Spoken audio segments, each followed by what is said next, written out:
So I guess with the announcement of the Yakuza 3 remake that's finally coming out after all the fans been asking for it for plenty of good reasons as to why that's happening, and I'll get to the reasons soon. With this game being released at first as a PS3 exclusive in 2009, 2010, depending which territory you guys were to live in, but was given a 1080p and also a 60 frames remastered version back in 2018, 2019 on PS4, before then being ported over to Windows and Xbox One. The special thing about the remastered version is that they actually included some of the unused content that was supposed to be in the PS3 game, but they ended up never bringing it over until the remastered version. And after seeing the unused content the game had to offer, well, I think it's best to keep it that way. Anyways, the game takes place in Japan, in actual Japan, by the way, not a fictional one or anything else that people might expect. So the game takes place sometime after the events of the second game, where you're no longer in Tokyo and you ran your own orphanage, where you have a bunch of kids that you're trying to take care of. But then some random guys trying to get you to leave, and then now all of a sudden more chaos is starting to happen, not only in the orphanage area, but also in Tokyo. So the game uses the same game engine as the Kensen spin-off game that only came out in Japan on the PS3.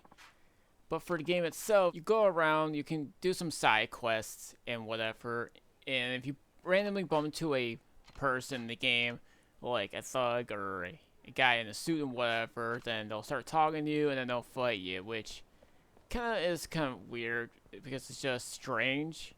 Because it takes a little bit just for that to even happen. And this is like the first game in the main series to be on the PS3. Yeah, but like I said, the PS3, most of their games were in 720p, but the one you're seeing here is the remaster version, which also comes with the 4 and 5 games if you guys were to get the physical release.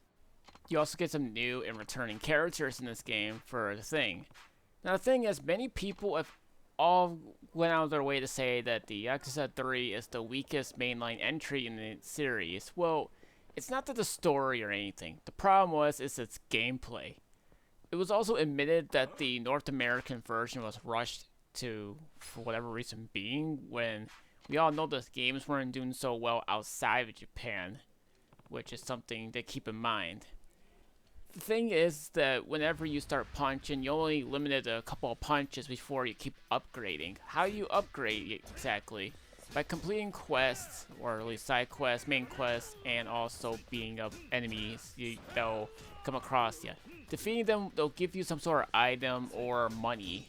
But sometimes you get items that you can sell in pawn shops.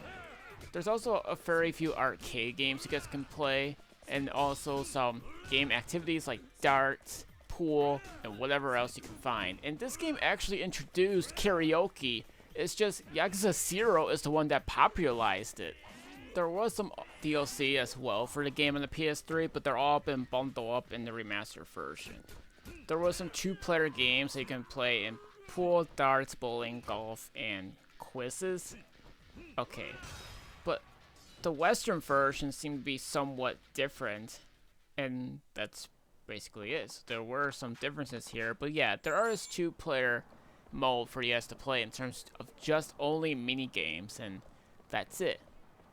But as I stated, this game is definitely getting a remake, which includes another game called Dark Ties, which is just a spin-off game of the third game in the series. So yeah, why does this game need a remake exactly? Well, there's plenty of reasons. There was some awkwardness in the game that's had during the time. Like, there was an instance mission where I think it was optional or something, where you follow Haruka somewhere, and then all of a sudden it's like if she sees you, it's like nothing happens, I guess, and then it's just an awkward stance.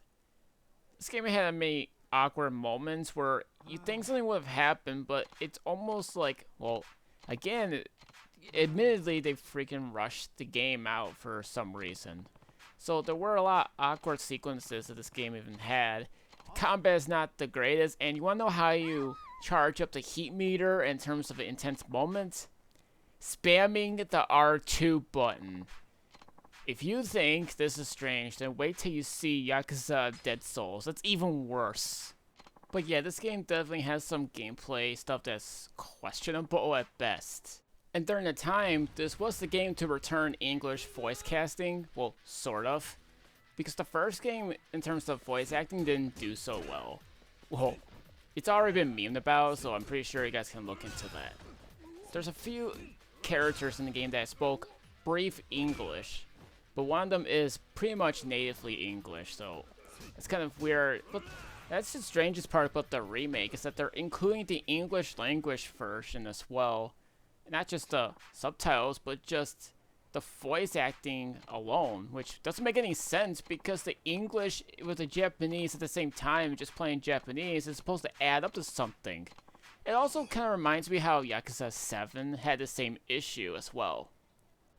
But it's not really a bad game, but it definitely needed a remake, because there were instances where missions, you just tend to get lost and don't even know where you're supposed to do or go or whatever. They'll supposedly give you ideas, but every time you go, it's almost like you can't find it for some weird reason. And it's just strange. But despite all the flaws this game has, it would end up winning some awards, like Game of the Year Division for the Award of Excellence, and even was given the Gold Prize Award from the PlayStation Awards of 2009 of the SCEJ PlayStation Awards. Yeah. But the series was pretty much more popular in Japan at the time, but North American and Europe places didn't really do all that great there until Yakuza 0 came out. Also, the side quests in this game is not really that fun. It doesn't feel like you're actually playing an exciting game, which is really sad for me to say this, considering the game has always had some silly little quests that people can actually engage with when it comes to the game itself. I mean, the cutscenes are usually between, like, the full motion stuff or just text in general, but let's understand that the company at the time, RGG, was a low-budget company before anything else, but they kind of still are to this very day. That's why they've pretty much reused some of the graphics in the later games and some of the animations in the game itself, but they always still try to find a way to point-blank make it more interesting of what they can do. But yeah, if you guys are going to be like one of those side quest guys in the game, well, just expect to be disappointed. I hope the remake improves it, because this is not it. It's all boring. There's just, you find a daughter, you have to learn how to speak English. I don't know. This has like some of the worst quests I've seen in whatever, and it's never really that funny. It's just boring. And to even make it even more worse, some of them can be done within seconds. So yeah, once you keep trying to get a hang of the game, you can pretty much upgrade your abilities, kind of.